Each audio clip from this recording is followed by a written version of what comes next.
This episode of On the Bubble podcast contains potential spoilers. You have been warned.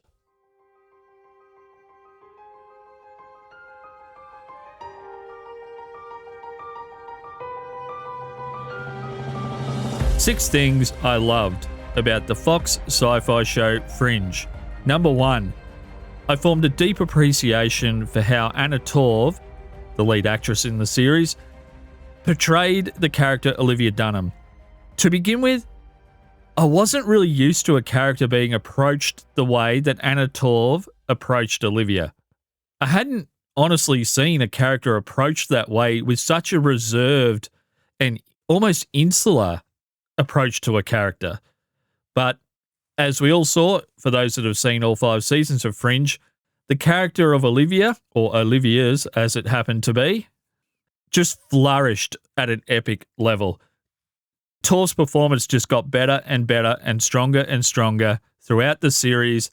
And by the time we came to mid-late season 2 and Anna was playing more than one version of the character of Olivia, the range in the performance just went to a whole nother level. So bravo, Anna. Number 2, the plutonic relationship between Walter and Astrid was just beautiful and unique.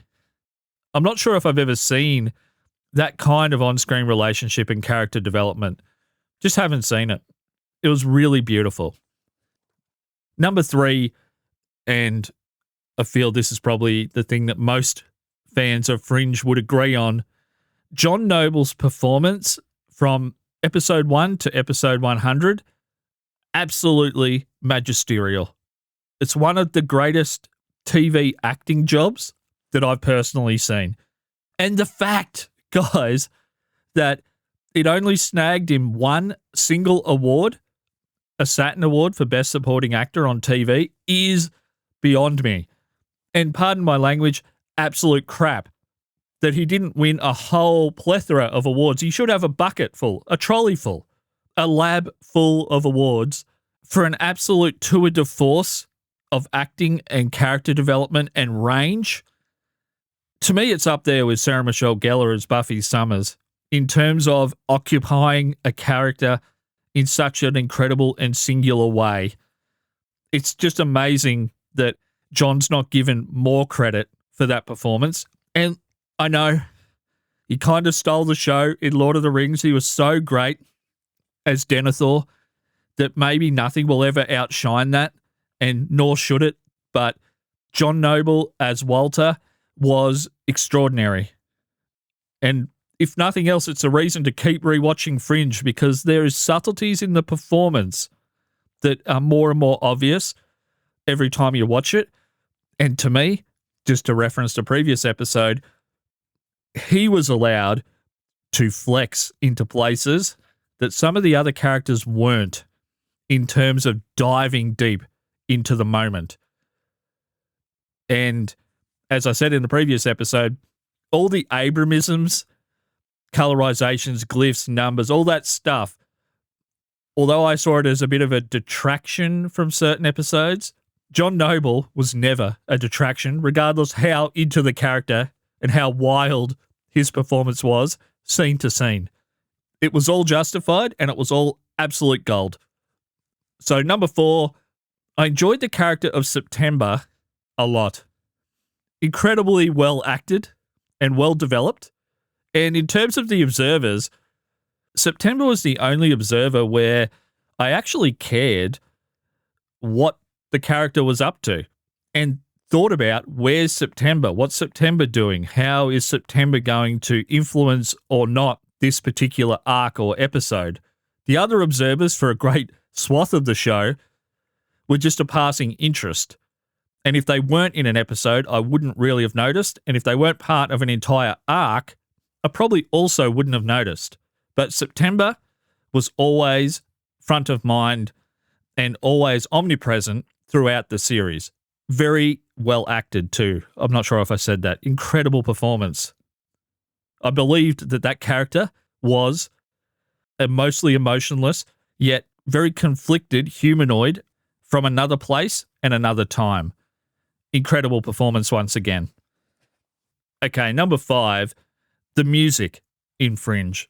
More precisely, Chris Tilton's score work throughout the series was powerful yet tasteful and always elevated the text and pushed it from good to great.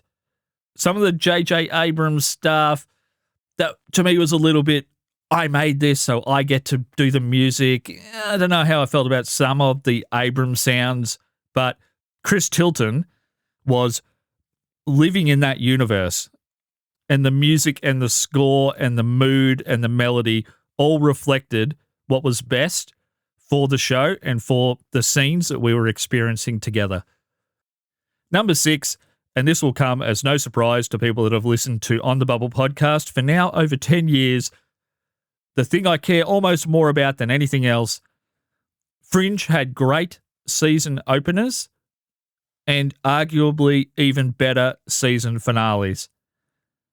I think that for a show to be truly great and to have high rewatch value, you need a great season opener and you need incredible finales or amazing penultimate episodes. So the episode before the end of the series. Something like the Orville Season 3 had an incredible penultimate episode and a really good finale. So Fringe, if nothing else, they nailed that. Regardless if the season was one of their best, or maybe like season 4, a bit of a slog, particularly the first half of the season, they absolutely nailed the finale of season 4 and did across the board. And once again, incredible season openers. Righto. So you've got 2 episodes now to listen to, guys. The things I didn't like and the things I did like from the show Fringe. I'd love to know what you guys think, how you felt about the show. If maybe hearing these 2 episodes has spurred, well, seeing the show for the first time and or going to watch it again, maybe for the 10th time, like I think I'm up to now. I get very obsessed with shows and I just watch them. It's like an album. I almost watch them till I'm burnt out on them. I don't know if that's a good thing or not. Tell me how you guys watch shows when you're binging a show. I get lost in one universe. Earlier in the year, it was season 2 and 3 of Supergirl for some reason. Righto, guys. My name's Josh. Check out the Gunner Geek Network. Loads of great shows over there. I can't wait to speak to you again soon, and bye for now.